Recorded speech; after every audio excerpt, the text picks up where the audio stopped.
सिर्फ खंजर ही नहीं, आंखों में पानी चाहिए। सिर्फ खंजर ही नहीं, आंखों में पानी चाहिए। ऐ खुदा दुश्मन भी मुझको खानदानी चाहिए। सिर्फ खंजर ही नहीं, आंखों में पानी चाहिए। ऐ खुदा दुश्मन भी मुझको खानदानी चाहिए। सिर्फ कब्रों की जमीनें दे के मत बहलाइए। बाद में बना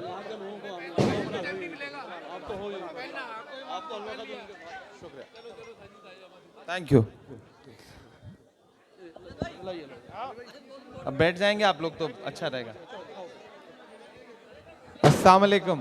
वालेकुम अस्सलाम। पहली बार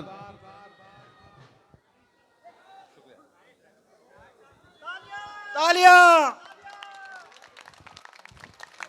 पहली बार आपके दयारे मोहब्बत में हाजिर हुआ हूं।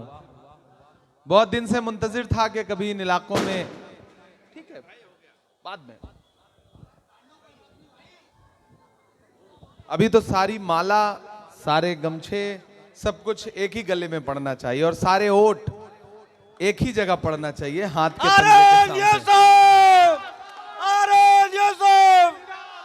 बहुत दिन से सोच रहा था कि कभी आपके इलाकों में आऊंगा, आपसे गुफ्तगू करूंगा, आपसे बातचीत करूंगा।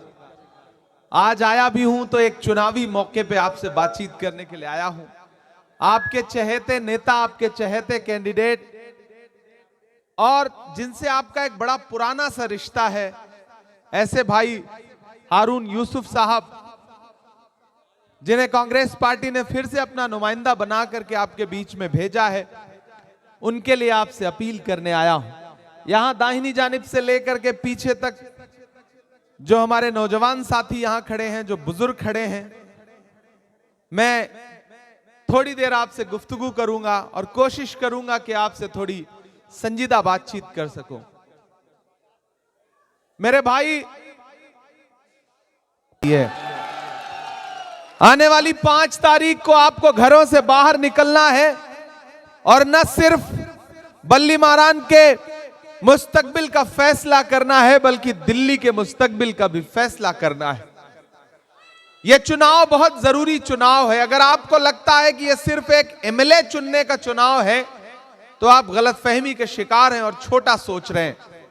दरअसल इस चुनाव पर पूरे मुल्क की नजरें हैं।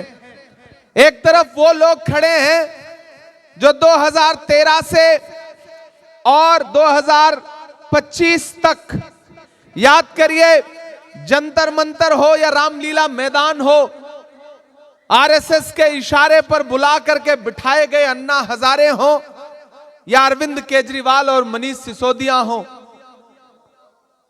वो आंदोलन चल रहा था, लोकपाल आंदोलन, भ्रष्टाचार के खिलाफ, और भला बुरा किसे कहा जा रहा था, शीला दीक्षित जी को और डॉक्टर मनमोहन सिंह साहब को।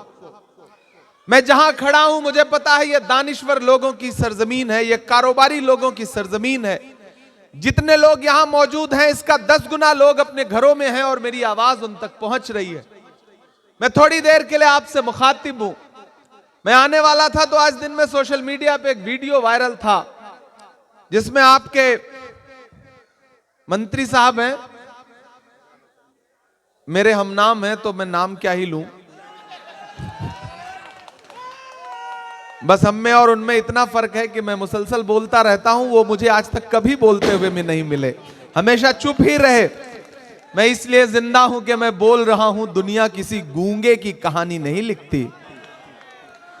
मैंने वो वीडियो देखा और उसके बाद मुझे लगा कि यहां के लोगों में गुस्सा है, चाहे वो कोरोना हो या उसके बाद के तमाम जो काम है, उस सबको लेकर के मौजूदा हुकूमत के खिलाफ आप में गुस्सा है।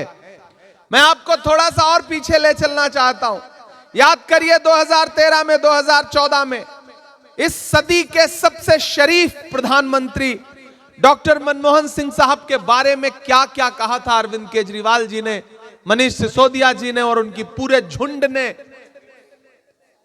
शीला दीक्षित जी जो आज हमारे बीच में नहीं है, उनके बारे में क्या क्या कहा था। आज डॉक्टर मनमोहन सिंह साहब पर्दा कर गए, वो बेचारे दुनिया से कूच कर गए तो पूरी दुनिया को उनकी शराफत की याद आई। पूरी दुनिया को लगा कि क्या शख्स था जो हमारे बीच से चला गया। लगा सका ना कोई उसके कद का अंदाजा, वो आसमां था मगर सर झुका के चलता था। डॉक्टर मनमोहन सिंह साहब के बारे में क्या क्या कहा था उन्होंने कि भ्रष्टाचारी हैं, ऐसे हैं। आप तो बल्ली मारान वालों ये जानते हो ना, इस बात पे ईमान रखते हो ना कि कुदरत की लाठी में आवाज नहीं होती है। वो अपने शरीफ बेटों का बदला लेती है तो बहुत खामोशी से लेती है। याद करो आरएसएस के इशारे पर किस तरह से डॉक्टर मनमोहन सिंह साहब को भला बुरा कहा था, इन्हीं अरविंद केजरीवाल ने, इन्हीं मनीष सिसोदिया ने। और फिर कुदरत ने ऐसा बदला लिया कि डॉक्टर मनमोहन सिंह साहब के दुनिया से कूच करने से पहले उसी भ्रष्टाचार के आरोप में यही अरविंद केजरीवाल और इनकी पूरी कैबिनेट को जेल काट के लौटना पड़ा। यह है कुदरत का इंसाफ, जो कुदरत ने इंसाफ किया है। अब एक बार फिर वो आपके सामने आए हैं अपना काम गिनाने के लिए, वोट मांगने के लिए। मुझे जो यहां के कैंडिडेट हैं उन पे कुछ नहीं बोलना है, उनके मैं छोटे शिकार नहीं करता हूं, छोटे शिकार भी नहीं करता हूं और मोटे शिकार भी नहीं करता हूं। मुझे तो सूबे के मुख्यमंत्री से, पूर्व मुख्यमंत्री से बात करना है। आपने पिछले 2 चुनाव में झोलियां भर भर के वोट दिया है आम आदमी पार्टी को, बिना मांगे दिया है। लेकिन मुझे आपसे सवाल पूछना है कि जब दिल्ली जल रही थी दंगों में, जब आपके अंदर एक डर बैठाने की साजिशें की जा रही थीं, तो क्या उस वक्त आपके सूबे का मुख्यमंत्री अरविंद केजरीवाल अपने घर से 2 कदम भी निकल करके पीड़ितों के साथ खड़ा हुआ? ईमानदारी से बताओ मुझे, आपने आज तक कोई फैसला लिया है या नहीं लिया है? कश्मकश में है, सब एक किनारे रखिए, बस मैं आपसे सवाल पूछ रहा हूं, मेरे सवालों का जवाब दीजिए। क्या जब दिल्ली में, पूर्वी दिल्ली में, जहांगीरपुरी में आग की लपटें थी, लोगों की जान जा रही थी, मजलूम परेशान थे, दुकानें जलाई जा रही थी, तो कोई अरविंद केजरीवाल अपने घर से निकला लोगों के साथ खड़ा होने के लिए? नहीं निकला। घरों पर मौजूद धुएं के निशान हटाने के लिए कौन निकला? राहुल गांधी निकला। गया पीड़ितों के बीच में, उसने ये परवाह नहीं की कि उसकी सियासत का नफा होगा या नुकसान होगा। वो शख्स गया और आपके साथ खड़ा हुआ, आपके जख्मों पे मरहम लगाने के लिए। मुझे बताओ कि जब हाथरस में एक दलित बिटिया का बलात्कार हुआ, रात के 2 बजे उसकी लाश को बिना घर वालों की मर्जी के जला दिया गया, तो निकला कोई अरविंद केजरीवाल अपने घर से? निकले कोई मनीष सिसोदिया अपने घर से? निकले कोई नरेंद्र मोदी अपने घर से? नहीं।